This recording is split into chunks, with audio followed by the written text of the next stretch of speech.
Alfonso I was the first ruler to modernize Black Africa on a grand scale. He encouraged his people to learn Christianity and new skills in masonry, carpentry, and agriculture. Alfonso streamlined politics, established modern schools, and later became the first ruler to resist the slave trade. Promoting industry and agriculture, Hatshepsut may be the greatest female Egyptian ruler of all time. As the first woman in recorded history to preside over a nation, Hatshepsut cast aside the theory of male supremacy. Her spirited defiance of male dominance for 30 years endured to the very end, as evidenced by the discovery of her tomb in the Valley of the Kings. When Sani Ali Burr came to power, Songhai was a small kingdom in the western Sudan. With a ferocious force, the warrior king won battle after battle, routing marauding nomads, seizing trade routes, and ever expanding his domain. He captured Timbuktu, bringing into the Songhai Empire a major center of commerce, culture, and Muslim scholarship. His greatness is still legendary among the Songhai people today. Askia the Great was a fair and deeply religious man who at times fought established tradition to rule in the best interest of his people. A devout Muslim, he ruled Songhai strictly according to Islamic law. Askia Muhammad Touré united the entire central region of western Sudan with a government that is still revered today. A wise and beautiful woman from Nubia so captured the heart of the pharaoh she changed the course of history. Tai's beauty, intellect, and will so took Pharaoh Amenhotep III. He defied his nation's priest and custom by proclaiming this commoner his great royal spouse. Amenhotep declared that, as he had treated her in life, so should she be depicted in death as his equal. And so the colossal sculpture ordered for their temple thus portrays them as a pair of majestic monarchs, both proud, both noble, both serene. A flamboyant leader and world figure, Mansa managed vast resources to benefit his entire kingdom. In 1324, he led a holy pilgrimage of 72,000 people from Timbuktu to Mecca, over 6,000 miles. So spectacular was this event that Mansa Musa won international prestige for Mali as one of the world's largest and wealthiest empires. A strong leader and military innovator, Shaka is noted for revolutionizing Bantu warfare through standardized weapons and special tactics. Many enemies would flee at the mere sight of Shaka's troops. With cunning and confidence as his tools, Shaka united all tribes in South Africa against colonial rule. For hundreds of years, Nubia and Egypt had been at war. But Nefertari's marriage to King Ramesses II, Pharaoh of Egypt, brought the fighting to an end. The marriage began as strictly a political move, but it later grew into one of the greatest royal love affairs in history. In fact, the temple which Ramesses built for her at Abu Simbel is one of the largest and most beautiful structures ever built to honor a wife and to celebrate peace. One of the greatest monarchs of the Congo, King Shamba, had no greater desire than to preserve the peace. He designed an extremely democratic government featuring a system of checks and balances that represented all Bushango people. Also, Shamba promoted the arts and crafts to their highest level during his reign. Regarded as one of the greatest generals of all time, Hannibal and his powerful African armies came close to defeating the mighty Roman Empire.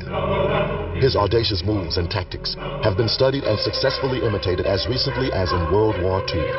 The genius of Hannibal brought Carthage great prosperity and prestige. The identity of the Queen of Sheba has long been debated, but indications are that she was the Ethiopian queen, Makeda. According to legend, she was fascinated with the wisdom of the great King Solomon of Israel. Upon meeting, the king and queen were equally intrigued with one another. Fondness grew into love, and their union produced history's longest line of royalty descendants. Returning to Ethiopia, Makeda's influence transcends centuries as the Judeo-Christian tradition remains embedded in modern Ethiopia. Teaching a doctrine of love and peace, Akhenaten was the first ruler in recorded history to believe in the concept of one God. He and his wife, Queen Nefertiti, changed Egyptian culture so radically that their influence was felt centuries later through more natural visual art styles and a fuller, warmer language for poetry, songs, and storytelling. At the age of 16, this great Nubian king led his armies against the invading Assyrians in defense of his ally Israel. It earned him a place in the Bible in the books of Isaiah and 2 Kings. Despite continuous warfare, Taharqa was able to build overwhelming projects throughout his empire, including a temple with carved images over 100 feet high. The Egyptian queen ascended to power at the age of 17 to become one of Africa's greatest female rulers. Intelligent and witty, her graceful nature and stunning personality were valuable diplomatic attributes. Striving to elevate Egypt to world supremacy, Cleopatra persuaded Julius Caesar and Mark Antony to renounce their Roman allegiances to fight on behalf of Egypt. Each, however, met his death before Cleopatra's dreams of conquest were realized. Disheartened, Cleopatra pressed an asp to her breast, ending the life of the world's most celebrated African queen. Osei Tutu was the founder and the first king of the Asante nation in what is now Ghana. He was able to convince a half a dozen suspicious chiefs to join their states under his leadership. According to legend, this occurred when the golden stool descended from heaven and came to rest on Osei Tutu's knees, signifying his choice by the gods. The kingdom would endure for 2 centuries. Menelik was the overshadowing figure of his time in Africa. He converted a group of independent kingdoms into the strong, stable empire known as the United States of Abyssinia, or Ethiopia. Resisting European colonization and uniting the opposing kingdoms made him one of the great statesmen of African history. Though dead for nearly 100 years, Nyanda remains what she was when alive, the single most important person in the modern history of Zimbabwe. When English settlers invaded in 1896, Nyanda and other leaders declared war. At first, they achieved great success, but as supplies ran short, so did battlefield victories. Nyanda was eventually captured and executed.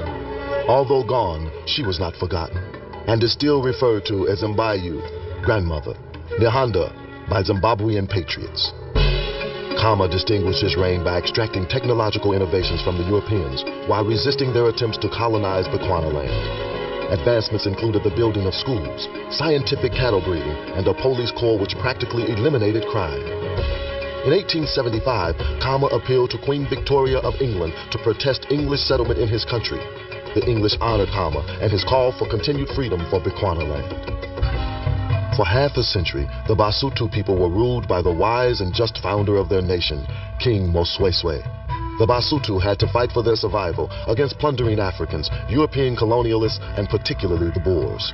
As the relentless Boers were about to annihilate the Basothos, Mosweswe persuaded the British to make Basotho land a protectorate, a diplomatic coup that helped to assure his nation's survival and to assure Mosweswe a place in African history. Nzinga of Angola was an astute diplomat and an excellent military leader. To arrest the swelling influx of slave-hunting Portuguese, she waged war for nearly 30 years. Because of her quest for freedom and relentless drive to bring peace for her people, Nzinga remains a glimmering symbol of inspiration. Samori launched a conquest to unify West Africa into a single state, spanning 100,000 square miles. In each city, Samori built a mosque, a testimonial of his devotion to Islam.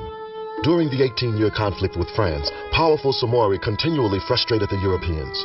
His astute military prowess prompted some of France's greatest commanders to entitle the African monarch the Black Napoleon of the Sudan. The people of Dahomey often referred to their monarch, Behanzin, as the King Shark for his strength and wisdom. Behanzin maintained a strong army to defend his nation's sovereignty, including a division of 5,000 female warriors who were noted for their formidable zeal in battle. A fond lover of the humanities, Behanzin is credited with some of the finest song and poetry ever produced in Dahomey. The oldest spiritual system in the world is called Typhonian, Ophidian, and Draconian. You ever heard this? Your ideas are very draconian. Well, where does that stuff come from? Number one, Draconian means the constellation of Draco, the great dragon, the northern region of the hemisphere. The great dragon, later on known as Leviathan. Before it was Leviathan, it was Typhon, Latiaphon. And Typhonian, Typhon. This is the pre-dynastic Kemet.